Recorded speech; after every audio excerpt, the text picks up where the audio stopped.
Hi hello friends, എല്ലാ കൂട്ടുകാർക്കും advocate Anjali സീരിയലിലെ നാളത്തെ നല്ലൊരു പ്രൊമോ റിവ്യൂയിലേക്ക് തന്നെ സ്വാഗതം കേട്ടോ. ചാനൽ ആദ്യമായിട്ടാണ് കാണുന്നുണ്ടെങ്കിൽ ഒന്ന് സബ്സ്ക്രൈബ് ചെയ്ത് ലൈക്ക് ചെയ്ത് സപ്പോർട്ട് ചെയ്യാൻ വേണ്ടി മറക്കല്ലേ. അങ്ങനെ നമ്മുടെ അനുപമേനെ പൊളിച്ചടക്കിക്കൊണ്ടിരിക്കുകയാണ് അഞ്ജലി കേട്ടോ. സ്വന്തം ഭർത്താവ് ഇറങ്ങിപ്പോ ഇറങ്ങിപ്പോന്ന് 100 വട്ടം നിന്നോട് പറഞ്ഞിട്ടുണ്ട്. എന്നിട്ട് നാണമില്ലാതെ ഈ വീട്ടിൽ കടിച്ചു തൂങ്ങി നിൽക്കുന്ന നീയാണോ എന്നെ ഉപദേശിക്കാൻ വേണ്ടി വരുന്നത്? എടി നീ എന്ന് പറഞ്ഞിട്ട് അനുപമ കൈ ഉയർത്തുമ്പോഴേക്കും അഞ്ജലി പറയണ്ടേ, അടങ്ങ് എന്ന് പറഞ്ഞിട്ടാണ് എന്റെ ദേഹത്ത് കൈവച്ചാലുണ്ടല്ലോ ആ കൈ അഞ്ജലി ഒടിച്ചെടുക്കും. അറിയാലോ അഞ്ജലിയുടെ സ്വഭാവം. ഷേ, ഇതെന്തൊരു കഷ്ടമാണ്. നീ എന്റെ കാര്യത്തിൽ ഇടപെടാനും നിൽക്കണ്ട എന്ന് അനുഭവം പറയുമ്പോഴേക്കും അഞ്ജലി പറയണ്ട്, അത് തന്നെയാ എനിക്ക് അങ്ങോട്ടേക്കും പറയാനുള്ളത്. എന്റെ കാര്യത്തിലും എന്റെ ജീവിതത്തിലും ഇടപെടാൻ നിൽക്കണ്ട. നീ എന്നല്ല ഈ വീട്ടിൽ ആരും. അഞ്ജലിയുടെ നിലപാട് മുൻപ് എന്തൊക്കെയായിരുന്നോ അത് തന്നെയാ ഇപ്പോഴും. വിവാഹം കഴിഞ്ഞു എന്ന് പറഞ്ഞ് അഞ്ജലിക്ക് തീരുമാനത്തിൽ ഒരു മാറ്റവും ഇല്ല, ഒരു ഇതുമില്ല എന്ന് പറയാണ്. ഓഹോ, അങ്ങനെയാണെങ്കിൽ നീ ഇവിടെ നിൽക്കുന്ന കാര്യം വളരെ കഷ്ടമായി പോകുമ്പോളെ. അതിനെനിക്ക് ഇവിടെ നിൽക്കണമെന്ന് ഒരു താല്പര്യമില്ല. ഇവിടെ നിന്ന് ഇറങ്ങിപ്പോകാൻ പറഞ്ഞാൽ ഞാൻ പോകും. എനിക്കിവിടെ നിന്നെ പോലെ കടിച്ചു തൂങ്ങി നിൽക്കാനും ഒരു താല്പര്യമില്ല. പക്ഷെ എന്തു പറയാനാ, എന്റെ ഭർത്താവിനെ ഞാനില്ലാതെ പറ്റില്ല. ഞാനേ പോണ സ്ഥലത്തേക്ക് എന്റെ ഭർത്താവും വരും. പിന്നെ മുത്തശ്ശിക്കും എന്നെ ജീവനാണ്. പിന്നെ ഇവിടുത്തെ പിള്ളേര് ദീപ്തി, അതുപോലെ തന്നെ നിത്യ, അവർക്കും എന്നെ വലിയ കാര്യമാണ്. പിന്നെ ചെറിയച്ഛൻ, ചെറിയമ്മ, അവരുടെയൊക്കെ സ്നേഹം വേണ്ടെന്ന് വെച്ചിട്ട് ഞാൻ ഇവിടെ നിന്ന് എങ്ങനെയാ പോവാ? പക്ഷേ നീ ഇവിടെ എല്ലാവരുടെയും കണ്ണിലെ കുരുവാണെന്ന് എനിക്ക് നന്നായിട്ട് മനസ്സിലായി. പക്ഷെ ഈ അഡ്വക്കേറ്റ് അഞ്ജലി അങ്ങനെയല്ല. അതുകൊണ്ട് നിനക്ക് ഇവിടെ നിന്ന് പോവേണ്ടെന്നാലും ഒരിക്കലും എനിക്ക് ഇവിടെ നിന്ന് പോവേണ്ടി വരില്ല എന്നൊക്കെ പറഞ്ഞിട്ട് അഞ്ജലി പറയുമ്പോഴേക്കും അനുപമക്ക് ശരിക്കും ദേഷ്യം വന്നിട്ടോ, ഇവൾക്ക് എന്തൊരു അഹങ്കാരമാണ്, ഇവളിവിടെ നിന്ന് കഴിഞ്ഞാൽ ശരിയാകില്ല എന്നൊക്കെ അനുപമ മനസ്സിൽ വിചാരിക്കുന്നുണ്ട്. ആ സമയത്താണ് അവിടേക്ക് നന്ദിനിയും ഇന്ദുവും കൂടി വരുന്നത്. എന്നിട്ട് അഞ്ജലി അടുത്ത് ചോദിക്കുന്നുണ്ട്, ദേ രാത്രിയിലേക്ക് ചപ്പാത്തിയോ ചിക്കനോ വല്ല വെജിറ്റബിൾ ഈസ്റ്റു രണ്ടും വേണം. നോൺ വെജും വേണം, വെജും വേണം. പിന്നെ ചപ്പാത്തി മതി. പിന്നെ അമ്മക്കാണെങ്കിൽ കഞ്ഞി. അതെല്ലാം നീ തന്നെ തയ്യാറാക്കണം എന്ന് പറയുമ്പോഴേക്കും അഞ്ജലി പുച്ഛത്തോടു കൂടി തന്നെ നന്ദിനിനെയും ഇന്ദുവിനെയും നോക്കുന്നുണ്ട്. അനുപമ സന്തോഷത്തോടെ നിൽക്കണോ, നീ പോയി പണിയെടുക്ക് എന്ന രീതിയിൽ ഇങ്ങനെ നോക്കിക്കൊണ്ടിരിക്കാട്ടോ. അഞ്ജലി പറയണ്ടേ, എന്തൊക്കെ വേണമെന്നാ പറഞ്ഞത്? അല്ല, രാഘവേട്ടനും എനിക്കൊക്കെ ചപ്പാത്തിയാണ് കഴിക്കാറ്. പിന്നെ നോൺ വെജ് അതപ്പത്തെ മൂഡ് പോലെ അനുസരിച്ചിരിക്കും. പിന്നെ അമ്മക്ക് കഞ്ഞി, പിന്നെ ഗോവിന്ദന് ഉണ്ണിക്ക് കഞ്ഞിയാണ്. പിന്നെ അങ്ങനെ കുറച്ച് പേര് കഞ്ഞി കുടിക്കും, കുറച്ച് പേര് ചപ്പാത്തി കഴിക്കും. അങ്ങനെ നോൺ വെജും വെജും ഒക്കെ വേണം. ഇതെന്താ ഹോട്ടലാണോ? മെനു ഒക്കെ പറയുന്നുണ്ടല്ലോ. എനിക്ക് ഇതൊന്നും വെക്കാൻ സൗകര്യമില്ല. അതെന്താടി, ഒരു വീട്ടിലെ പണിയെടുക്കേണ്ടത് കയറി വന്ന പെണ്ണുങ്ങളുടെ കടമയാണ് എന്ന് ആര് പറഞ്ഞു? നിങ്ങളും ഈ വീട്ടിൽ കയറി വന്ന പെണ്ണുങ്ങൾ തന്നെയല്ലേ? ആരോഗ്യത്തിന് ഒരു കുഴപ്പമില്ല, കയ്യും കാലിനും ശേഷിക്കുറവൊന്നും ഇല്ലല്ലോ അല്ലേ?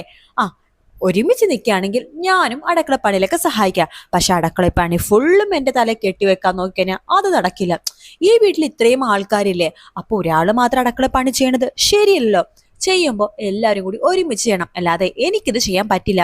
നന്ദിനി പറഞ്ഞ, എടി നിന്നോടല്ലേ പറഞ്ഞത് രാഘവേട്ടെ രാവിലെ പോയപ്പോഴേക്കും ഇവിടുത്തെ പണിയെല്ലാം ചെയ്യണോന്ന്, എന്നിട്ട് നീ എന്താ ഒന്നും ചെയ്യാത്തത്? എനിക്ക് വേറെ പണിയുണ്ട്. ഒറ്റയ്ക്ക് ഇവിടുത്തെ എല്ലാവർക്കും വെച്ചു വിളമ്പി തരാനേ എനിക്ക് കിട്ടില്ല. അങ്ങനത്തെ ഒരു കുലസ്ത്രീ അല്ല ഞാൻ എന്നിങ്ങനെ അഞ്ജലി പറയുമ്പോഴേക്കും, ഇവൾക്ക് ഭയങ്കര അഹങ്കാരമുണ്ടല്ലോ എടുത്തി എന്ന് ഇന്ദു പറയുമ്പോ, അതെ അഹങ്കാരത്തിന് കയ്യും കാലും മുളച്ചോളാം. ഭക്ഷണം കഴിക്കാൻ നന്നായിട്ട് അറിയാം, പക്ഷെ വെച്ചു വിളമ്പാൻ നിനക്ക് അറിയില്ലല്ലേ? അതെ, വെച്ചു വിളമ്പാൻ എനിക്ക് ഒരു കുഴപ്പമില്ല, പക്ഷെ ഒറ്റക്ക് പറ്റില്ലെന്നേ ഞാൻ പറഞ്ഞുള്ളൂ എന്ന് പറഞ്ഞുകൊണ്ടിരിക്കെ തന്നെ അവിടേക്ക് നമ്മുടെ രാഘവനുണ്ണി വരുവാട്ടോ. അനുപമ പറയണ്ട, നിനക്കുള്ള മറുപടിയെ ഇനി അങ്കിള് തന്നോളും എന്ന് പറയണം. രാഘവനുണ്ണി അവിടേക്ക് വരുന്നുണ്ട്. ആ സമയത്ത് നന്ദിനി പറയണ്ട, കണ്ടില്ല രാഘവേട്ട, ഇവളോട് അടുക്കളയിൽ കയറാൻ വേണ്ടേ, ഇവൾ അടുക്കളയിൽ കയറുന്നില്ല എന്ന് പറയുമ്പോഴേക്കും അഞ്ജലി പറയണ്ട്, അതെ കേറുന്നില്ല, ഇനി കേറത്തുമില്ല. രാഘവനുണ്ണി പറയണ്ട്, അതെ ഇവിടെ നിൽക്കുമ്പോഴേ ഇവിടത്തെ കുറച്ച് ചിട്ടവട്ടങ്ങളൊക്കെ ഉണ്ട്, അതൊക്കെ അനുസരിച്ചിട്ട് വേണം നിൽക്കാനായിട്ട്. അതെ, ഒരു പെണ്ണ് കല്യാണം കഴിഞ്ഞു പോയാൽ അതിന്റെ ഭർത്താവിന്റെ വീട്ടുകാരെ ഭർത്താവിനെയൊക്കെ നോക്കണം എന്നുള്ള ഒരു നിയമവും ഇല്ല. എല്ലാവർക്കും കയ്യിനും കാലിനും ഒരു പ്രശ്നമില്ലല്ലോ. ഭർത്താവിനാണെങ്കിലും അത്യാവശ്യം ജോലി ചെയ്യാനുള്ള ആരോഗ്യമൊക്കെ ഉണ്ടെങ്കിൽ അടുക്കളയിൽ കയറി ചോറും കറി വെച്ചാൽ ഒരു കുഴപ്പമില്ല.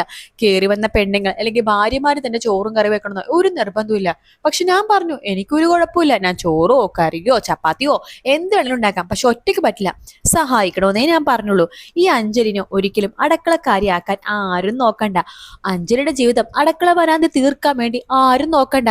ഇത് എല്ലാവരോടുള്ള എന്റെ മറുപടിയാണ് എന്ന് പറഞ്ഞുകൊണ്ട് അഞ്ജലി അവിടുന്ന് പോവാട്ടോ. ശരിക്കും രാഘവനുണ്ട് മുഖത്തടിച്ച പോലെയായി. നന്ദിനി രാഘവനുടെ അടുത്ത് പറയണ്ട്, ഇതുവരെ രാഘവേട്ടനോട് ഇതുപോലെ അഹങ്കാരത്തിൽ ആരും സംസാരിച്ചിട്ടില്ല. രണ്ട് പെണ്ണുങ്ങൾ ഈ വീട്ടിൽ വന്ന് കയറി, അതോടുകൂടി തന്നെ തുടങ്ങി. അനുപം പറയണ്ട്, ആന്റി എന്തിനെ എന്നെ അതിന്റെ അഞ്ജലിയുടെ കൂടെ കൂട്ടുന്നത്? ഞാൻ ഒരിക്കലും നിങ്ങളുടെ ഇതുപോലെ ധിക്കാരം പറഞ്ഞിട്ടുണ്ടോ? എന്തു പറയണ്ടേ? ആ, അതിന് നീ അടുക്കളയിൽ കയറിട്ട് വേണ്ടേ? ആ, കയറും. ജ്യൂസ് കുടിക്കാനോ വെള്ളം കുടിക്കാനോ ചായ കുടിക്കാൻ ഭക്ഷണം കഴിക്കാൻ അല്ലാണ്ട് നീ അടുക്കളയിൽ കയറിയിട്ടുണ്ടോടി? അവിടെ ഉപ്പ് എവിടെയാണ്, മുളക് എവിടെയാണ് ഇരിക്കണത് പോലും നിനക്കറിയില്ലല്ലോ. ആ, എനിക്ക് അടുക്കള പണിയൊന്നും അറിയില്ല, അതുകൊണ്ടാ ഇത് വേണ്ടിട്ട് അനുപമ അകത്തേക്ക് പോവാണ്. രാഘവനോട് പറയണ്ടോ, അവളുടെ അഹങ്കാരം ഞാൻ മാറ്റി കൊടുക്കുന്നുണ്ട്. അവളോട് രാവിലെ ഞാൻ പറഞ്ഞാണ് ഇവിടെ പണിയെല്ലാം ചെയ്യണമെന്ന്. അവളൊന്നും ചെയ്തില്ല രാഘവേട്ട. അവൾക്ക് എനിക്ക് തോന്നുന്നു അവള് ശരിയാവില്ല രാഘവേട്ട. അനുപമനെ പോലെയല്ല, കുറച്ച് അഹങ്കാരം കുറച്ച് കൂടുതലാണ് അവൾക്ക്. എല്ലാം ഞാൻ തീർത്തു കൊടുക്കാൻ നന്ദിനി എന്ന് രാഘവനുണ്ണിയും പറയുന്നുണ്ട് കേട്ടോ. അതിനുശേഷം അഞ്ജലി ഭക്ഷണമൊക്കെ കഴിച്ച് റൂമിലേക്ക് പോവാണ്. കിടക്കാനുള്ള പുറപ്പാടാട്ടോ. ഹോ, വല്ലാത്ത ക്ഷീണം, കിടന്നുറങ്ങിയേക്കാം എന്നൊക്കെ പറഞ്ഞിട്ട് അഞ്ജലി മുടിയൊക്കെ ഒതുക്കി കെട്ടി കിടക്കാൻ വേണ്ടി പുതപ്പൊക്കെ എടുത്ത് വിരിച്ച് കിടക്കാൻ വേണ്ടി തുടങ്ങുന്ന സമയത്ത് വാതിൽ തുറന്നുകൊണ്ട് നമ്മുടെ അർജുൻ വരുവാട്ടോ. അഞ്ജലി ഞെട്ടിപ്പോവാണ്. അർജുന്റെ കയ്യിൽ ഒരു പുതപ്പുണ്ട്, തലോണയും ഉണ്ട്. ഇത് കാണുമ്പോഴേക്ക് അഞ്ജലി അടിമുടി അർജുനെ നോക്കാണ്. എന്താ എന്ന് ചോദിക്കുമ്പോ, അല്ല എന്താണെന്ന്, അല്ല എന്താ തലയണയും പുതപ്പൊക്കെ ആയിട്ട്? അത് ഞാനിവിടെയാ കിടക്കുന്നത്. അത് ശരിയാവില്ല. ഈ ഒരു വീട്ടിൽ വേറെ റൂമൊന്നും ഇല്ലേ? എടോ, ഇത് എന്റെ റൂമാ, ഞാനിവിടെ കിടക്കണത്. കല്യാണം കഴിഞ്ഞപ്പോ തന്റെ എന്റെ റൂം ഒന്നായി. അത് ശരിയാവില്ല. നോക്കഞ്ജലി, ഈ വീട്ടിലെ പ്രത്യേകിച്ച് തൻ്റെ ചേച്ചി, അതായത് എൻ്റെ ഇടത്തി, നമ്മൾ രണ്ടുപേരും ഒരു റൂമിലല്ല കിടക്കണേന്ന് പറഞ്ഞിട്ട് ഭയങ്കര സന്തോഷത്തിലാണ്. എന്തിനാ അവർക്ക് സന്തോഷിക്കാൻ വേണ്ടി ഒരു ഇട കൊടുക്കണത്? പിന്നെ എൻ്റെ അച്ഛൻ്റെ അമ്മയുടെ കാര്യം പറയണ്ടല്ലോ. നമ്മൾ ഒരുമിച്ച് ഒരു റൂമിലല്ലെങ്കിൽ അവർക്ക് അത്രയും സന്തോഷം. നമ്മളിപ്പോൾ ഒരു റൂമിൽ ഇരിക്കുകയോ കിടക്കുകയോ ചെയ്യുകയാണെന്നുണ്ടെങ്കിൽ അവർക്ക് കുറച്ചൊക്കെ ദേഷ്യം അടങ്ങും. നമ്മൾ ഭാര്യ ഭർത്താക്കന്മാരെ പോലെ ജീവിക്കുകയാണെന്ന് അവർ വിചാരിച്ചോളും.